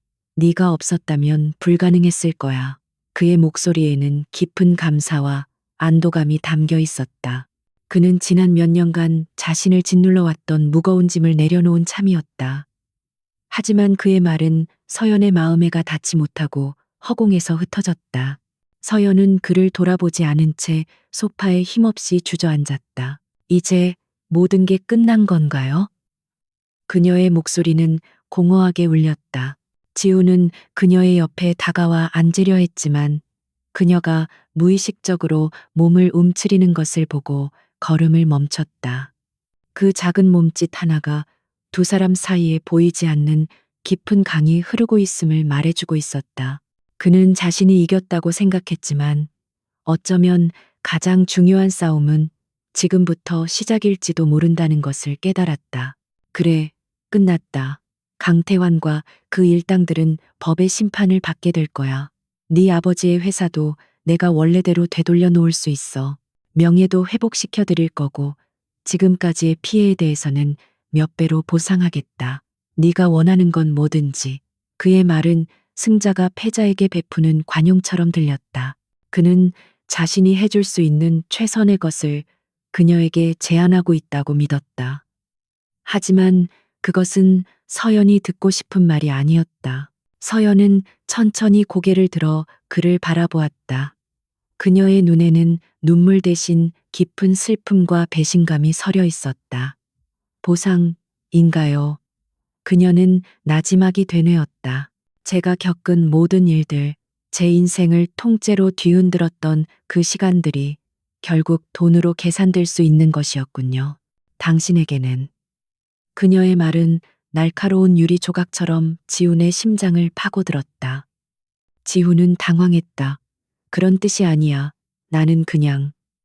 그는 무언가 변명하려 했지만 서연은 그의 말을 가로막았다. 묻고 싶은 게 있어요. 그녀의 목소리는 차갑게 가라앉아 있었다. 당신의 그 거대한 복수극 속에서 저는 언제부터 이서연이라는 사람이었나요? 아니, 그런 순간이 있기는 했나요? 당신에게 저는 처음부터 끝까지 강태환을 무너뜨리기 위한 가장 유용한 장기말. 그 이상도 이하도 아니었던 건가요? 그것은 지훈이 가장 두려워했던 질문이었다. 그는 차마 대답할 수 없었다. 시작은 분명 그랬다. 그녀는 그의 계획에 가장 완벽한 조건을 갖춘 도구였다. 하지만 어느 순간부터였을까? 죽어가던 난초에 생명을 불어넣던 그녀의 모습에서, 서류 더미 속에서 밤을 새우던 그녀의 모습에서, 강태환의 위협 앞에서도 꺾이지 않던 그녀의 모습에서 그는 자신의 심장이 반응하고 있음을 느꼈다. 그녀를 향한 감정은 더 이상 계획의 일부가 아니었다. 하지만 그 진심을 어떻게 설명해야 할지 알 수 없었다. 모든 것이 거짓으로 시작된 관계였다. 그의 모든 친절과 보호는 결국 그녀를 이용하기 위한 연기의 일부로 비칠 수밖에 없었다. 서연아, 그는 간신히 그녀의 이름을 불렀지만 더 이상 말을 잇지 못했다. 어떤 말도 공허한 변명이 될 뿐이었다. 그의 침묵은 서연에게 가장 잔인한 긍정이었다. 그녀는 희미하게 웃었다. 그 웃음에는 체념과 고통이 뒤섞여 있었다. 그렇군요. 이제 알겠어요. 그녀는 자리에서 일어났다. 당신은 위대한 승리를 거뒀어요. 강지훈 씨, 축하드려요. 하지만 당신의 승리를 위해 제 인생이 통째로 제물로 바쳐졌다는 사실은 잊지 말아주세요. 그녀의 눈에서 마침내 참아왔던 눈물이 한 방울 흘러내렸다. 이 결혼, 이 계약, 이제 모두 무효겠지요. 당신의 연극이 끝났으니 저라는 배우도 이제 무대에서 내려가야 할 시간이니까요. 그녀는 돌아서서 침실로 향했다. 그녀의 뒷모습은 금방이라도 부서질 것처럼 위태로워 보였다. 지우는 그녀를 붙잡고 싶었지만 발이 바닥에 붙어버린 것처럼 움직일 수가 없었다. 무슨 자격으로 그녀를 붙잡는단 말인가. 그는 그녀에게 용서를 구할 자격조차 없었다. 잠시 후 서연은 작은 가방 하나만을 든 채 방에서 나왔다. 그녀가 이 저택에 처음 들어왔을 때와 같은 차림새였다. 그녀는 이 집에서 얻은 그 어떤 것도 가져가지 않았다. 그동안 감사했습니다, 회장님. 비록 거짓이었지만 당신 덕분에 많은 것을 배웠습니다. 그녀는 마지막으로 그에게 희미하게 고개를 숙였다. 그녀가 부른 회장님이라는 호칭은 두 사람의 관계가 처음으로 돌아갔음을, 아니, 처음부터 아무것도 아니었음을 의미하는 비수와도 같았다. 어디로 가려는 거야? 세상은 지금 너와 나에 대한 이야기로 떠들썩해. 혼자서는 위험해. 지훈이 다급하게 말했다. 그것은 진심 어린 걱정이었지만 서연에게는 또 다른 통제와 감시의 말로 들릴 뿐이었다. 이제 괜찮아요. 당신의 거대한 계획에서 벗어났으니 이제는 온전히 저 자신으로 살아갈 수 있겠죠. 위험하더라도 그게 진짜 제 인생일 테니까요. 그녀는 더 이상 뒤돌아보지 않고 현관문을 향해 걸어갔다. 지훈은 멍하니 그 모습을 바라볼 수밖에 없었다. 문이 열리고 그녀의 작은 어깨가 문 밖으로 사라졌다. 딸깍 하는 소리와 함께 문이 닫히는 순간 지훈은 거대한 승리의 공간에 철저히 혼자 남겨졌음을 깨달았다. 그는 모든 것을 되찾았다. 회사, 명예, 그리고 아버지의 복수까지. 하지만 가장 소중한 것을 잃어버렸다. 그는 전쟁에서는 이겼지만 사랑에서는 처참하게 패배한 것이었다.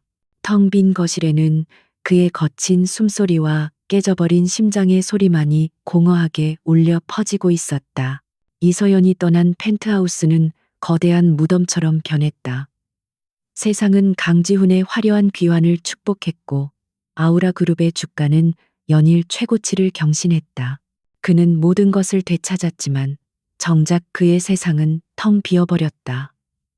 승리의 축배는 모래알처럼 썩고 성공의 환호는 공허한 메아리로 흩어졌다.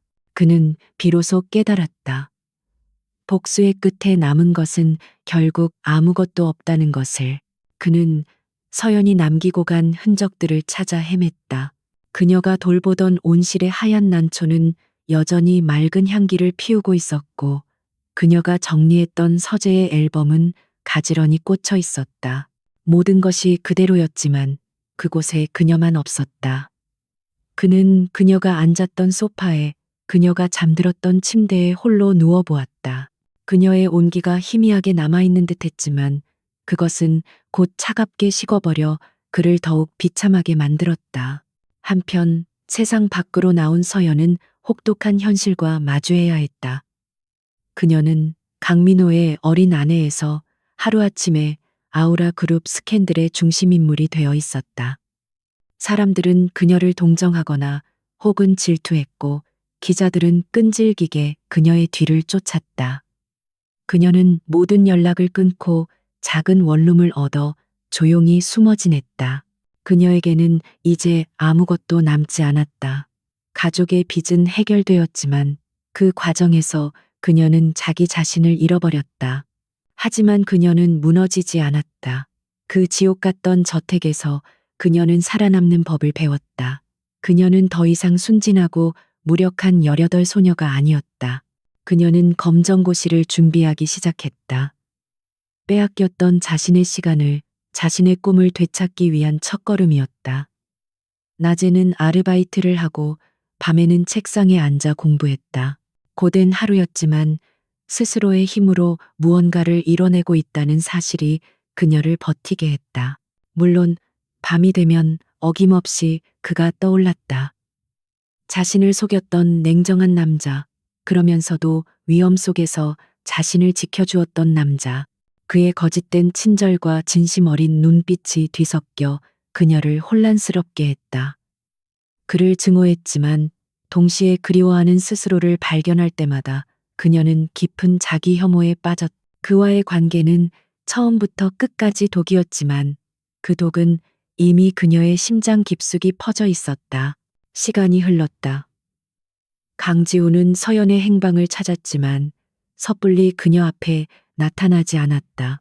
그는 자신이 또다시 그녀의 삶을 자신의 방식으로 침범해서는 안 된다는 것을 알고 있었다. 대신 그는 멀리서 그녀를 지켜보았다. 그녀가 힘들게 아르바이트를 하며 공부하는 모습을, 세상의 편견에 맞서 꿋꿋하게 하루를 살아내는 모습을, 그 모습을 볼 때마다 그의 가슴은 갈기갈기 찢어지는 듯했다. 그는 그녀를 위해 무엇을 할 수 있을까 고민했다. 돈이나 권력은 그녀에게 더 큰 상처만 줄 뿐이었다. 그는 처음으로 누군가를 위해 자신을 내려놓는 법을 배워야 했다. 그는 서연의 아버지를 찾아갔다. 그리고 무릎을 꿇었다. 그는 자신이 저지른 모든 일들을, 자신의 계획 때문에 서연이 어떤 고통을 겪었는지를 솔직하게 고백하고 용서를 구했다. 또한 아버지의 회사를 예전보다 더 튼튼한 회사로 재건할 수 있도록 모든 지원을 아끼지 않았지만 자신의 이름은 철저히 숨겼다. 어느 날 서연은 아버지로부터 연락을 받았다. 회사가 다시 일어섰고 모든 것이 제자리를 찾았다는 기쁜 소식이었다. 아버지는 익명의 후원자 덕분이라고 말했지만 서연은 그가 누구인지 직감할 수 있었다. 그의 방식이었다. 전면에 나서서 자신의 공을 내세우는 대신 보이지 않는 곳에서 묵묵히 모든 것을 되돌려 놓는 것. 서연의 마음 속에 단단하게 얼어붙어 있던 무언가가 조금씩 녹아내리기 시작했다. 며칠 후 서연은 그가 있을 법한 곳으로 향했다. 두 사람이 처음으로 동지가 되었던 그의 비밀안가 앞이었다. 그녀가 망설이며 건물 입구에 서 있을 때 익숙한 차 한 대가 멈춰섰다. 차에서 내린 강지우는 그녀를 보고 잠시 숨을 멈췄다. 이전보다 조금 야위었지만 그녀의 눈빛은 그 어느 때보다 단단하고 깊어져 있었다. 두 사람은 말없이 안으로 들어왔다. 어색한 침묵이 흘렀다. 먼저 입을 연 것은 지훈이었다. 미안하다. 그 한마디에는 수만 가지의 감정이 담겨 있었다. 나는 너를 내 복수의 도구로 삼았고 내 인생을 망가뜨렸어. 어떤 말로도 용서받을 수 없다는 걸 알아. 하지만 너와 함께했던 시간 속에서 내가 느꼈던 감정까지 거짓은 아니었어. 널 지키고 싶었고 네가 웃는 모습을 보고 싶었어. 그건 내 계획에 없던 내 통제를 벗어난 유일한 진심이었어. 그의 솔직한 고백에 서연은 눈을 감았다. 그녀 역시 마찬가지였다. 그의 거짓된 세상 속에서 그녀는 그의 진짜 모습을 보았다. 그의 외로움을, 그의 상처를, 그리고 그의 고독한 싸움을. 그녀는 그를 미워했지만 동시에 누구보다 그를 이해하고 있었다. 알아요. 서연이 천천히 입을 열었다. 당신이 얼마나 아팠는지, 얼마나 절박했는지. 그래서 당신을 완전히 미워할 수가 없었어요. 하지만 우리 사이의 시작은 너무나 잘못되었어요. 거짓 위에 세운 성은 언젠가 무너질 수밖에 없어요. 그녀의 말에 지우는 고개를 끄덕였다. 그는 품 안에서 낡은 서류 한 장을 꺼냈다. 그것은 두 사람을 묶었던 결혼 계약서였다. 내 말이 맞아. 이 계약은 처음부터 잘못된 것이었어. 그는 서연의 눈앞에서 그 계약서를 갈기갈기 찢어버렸다. 종이 조각들이 눈처럼 흩날리며 바닥으로 떨어졌다. 과거의 족쇄가 풀려나는 순간이었다. 모든 것이 끝났다고 생각하는 서연 앞에서 지훈은 천천히 한쪽 무릎을 꿇었다. 그의 손에는 반지가 들려있지 않았다. 그저 그의 진심만이 담겨 있을 뿐이었다. 이서연, 나는 오늘 너에게 모든 것을 잃은 빈손으로 다시 시작하고 싶다. 회장 강지훈이 아니라 그저 한 남자로서 너의 옆에 서고 싶어. 너를 속였던 과거를 용서해달라고 말할 자격은 없겠지. 그러니 나에게 새로운 미래를 함께 만들어갈 기회를 주지 않겠어? 그의 눈에는 더 이상 복수심에 불타던 차가운 빛이 없었다. 그 자리에는 한 여자를 향한 절실하고 따뜻한 사랑이 가득 담겨 있었다. 서연은 그 눈을 바라보며 자신도 모르게 눈물을 흘렸다. 길고 긴 폭풍이 지나가고 마침내 아침이 온 것이었다. 그녀는 대답 대신 조용히 손을 내밀어 그의 뺨을 감쌌다. 그것은 용서이자 새로운 시작을 알리는 약속이었다. 두 사람은 더 이상 가짜 계약으로 맺어진 관계가 아니었다. 상처와 고통 속에서 서로의 진심을 확인하고 마침내 마음으로 맺어진 진정한 동반자가 되었다. 밖은 어느새 어둠이 걷히고 여명이 밝아오고 있었다. 폭풍우가 핥히고 간 세상 위로 따스한 햇살이 비추기 시작했다. 두 사람은 서로를 마주보며 희미하게 미소 지었다. 그것은 상처받은 두 영혼이 함께 맞이하는 눈부신 새벽이었다.